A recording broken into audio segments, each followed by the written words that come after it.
నేను ఆ పూజారి గారిని అడిగాను, ఓ 10,000 కొబ్బరికాయలు కొడితే దేవుడు ప్రసన్నం అవుతాడా సార్ అని. ఆయన ఏమన్నాడు తెలుసా? అలా ఎలా అవుతాడు సార్?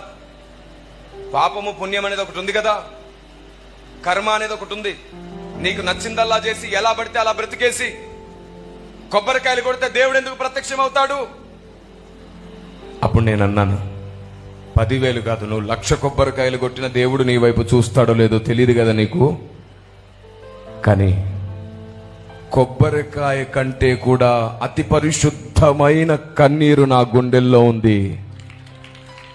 క్రైస్తవుడు తన కన్నీటిని దేవునికి సమర్పిస్తే 1,00,000 కొబ్బరికాయలకు కూడా తిరిగి చూస్తాడో లేదో అని నువ్వు భయపడుతున్నావు. కానీ మేము కన్నీరు గారిస్తే మా తండ్రి తిరిగి చూడడమే కాదు, మా కన్నీళ్లు తొడవడానికి మా దగ్గరకు వచ్చేస్తాడు. Download ShareChat.